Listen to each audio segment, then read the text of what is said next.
Good morning, everyone. There's a story told, and whether the story is true or not is really irrelevant because it's the moral of the story that matters. But there's a story actually told about Maimonides, that Maimonides once had a debate with other fellow philosophers. And the debate was, can animals be trained to act like human beings? Maimonides argued that a human being is a Homo sapiens, has human intelligence, and therefore he's in a class of his own. And an animal can never be trained to ultimately act like a human. However, the other philosophers said, no, a human being is just a sophisticated animal, and you could train an animal. So what did these philosophers do? They said, watch, we could train a cat to act like a human. And what did they do? They trained a cat, a large cat, to be a waiter. And they had a party, and they invited Maimonides and said, watch, we trained this cat. They dressed him up in a tuxedo and a bow tie and the whole 9 yards. And everyone sat down for dinner, and they rang the bell for the first course. And sure enough, the cat came out on his two hind legs and walked around and placed the plates in front of everyone. And everyone was like, wow, you see, we trained an animal to be like a human.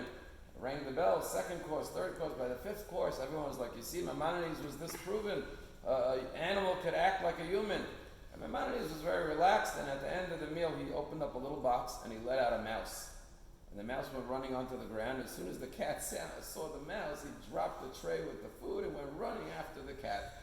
Maimonides proved his point, and his point was you could train an animal to a point, but ultimately, an animal can't control his emotions, his instincts. It ultimately reverts to being an animal. What's unique about a human being is we have a mind, human intelligence as Homo sapiens, and we can control our heart. Once again, America's plunged into a crisis when once again over this weekend, one of the bloodiest weekends in America, with 2 consecutive mass shootings, with about 30 people were murdered and countless others injured. And once again, the whole discussion begins about gun control. And gun control is a very important subject. The Torah says, do not stand idly by the blood of your brother. Lo tamod adam re'echa. We cannot stand by silently when innocent blood is being spilled. But let us also remember one important thing. I just came back from Israel. Wherever I walked in Israel, I saw soldiers with Uzis. And wherever I went, I saw civilians with guns right here in their back, belt. And that made me feel better, not worse. Made me feel safer, not scared. Why? Because I knew the guns were in the right hands of the right people. The people who are going to use that gun to not stand by idly when a blood is being spilled, to stop blood spilling and to protect human life. And therefore the question is, how do we make sure guns are only in the hands of those who are going to use it to protect us? When there was the tragic shooting in Poway, the one who stopped the killer from doing more harm than just killing the one woman, tragically Lori, was the members of the congregation who ran out with guns. And I'm not getting into whether members should be carrying guns. What I'm saying is that guns in the right hands makes us safer. Like in police officers or other people, guns in the wrong hands is a danger. And surely, the Torah says you're not allowed to, Talmud says you can't have a wild animal in your possession because it could harm someone. Surely we shouldn't be putting guns into people without proper background checks. I mean, you wouldn't give someone a job without a proper background check. How could you give him something that could cause mass death of innocent people? It's insane, and it has to stop, and we have to not stand by idly. But I also want to point out something else. We have a bigger problem in America, and that is not gun control only, but anger control. There's a lot of anger, and there's a lot of hate, and people don't know how to control their anger. And Rabbi Abraham Twersky says there's 3 stages to anger. The first stage is the feeling of anger. Someone upsets you, someone provokes you.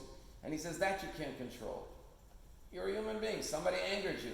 You don't have to feel guilty for feeling angry because that's the normal human reaction. Somebody did something to upset you. You're going to feel angry.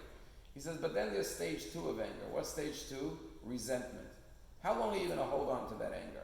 Are you going to let it go in 5 minutes, in an hour, in a week, in a month? Or are you going to carry it for the rest of your life? That's already your control. Initial anger, that's not in your control. But how long you hold on to resentment, that's in your control. And Rabbi Aaron Twersky says, very good advice. He says 2 things. He says, first of all, he once heard a phrase that says, holding on to resentment is letting your enemy live in your head rent-free. And he said, I'm not such a nice guy. I don't let people live in my head rent-free. But second of all, he said, write an anger journal. He says, a lot of times we hold on to anger, he says, but then with time we see, it's foolish. So he says, write it down, put it away, and then revisit it. And it'll be instructive for the future that with time, you'll look at it not with anger, but with pity. You'll say, I feel bad for this person. He acted so foolishly. And when you have pity on someone, then you can't really be angry at them.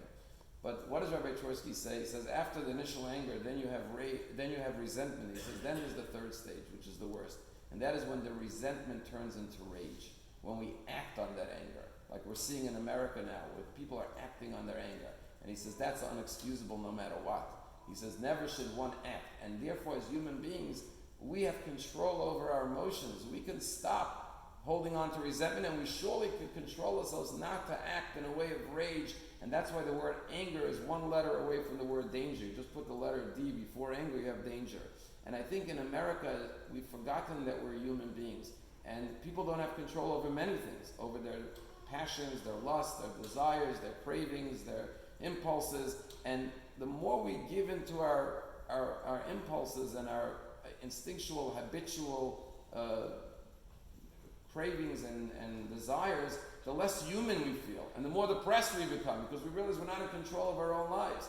And we have to regain control and self-mastery and discipline over ourselves. And that's why, as advanced as we are with all of our science and technology, the human being has to realize with all of this power that we have to become masters over ourselves and learn how to control our instincts and not give in to every whim and every desire and act on rage and anger, but rather have self-discipline and self-control. Yes, it's normal to be angry, but don't hold on to that anger and surely never act on that anger. And that's a greater message that we all have to take into account today. How do we regain control and remind ourselves that we're human beings and our mind always has to control our hearts?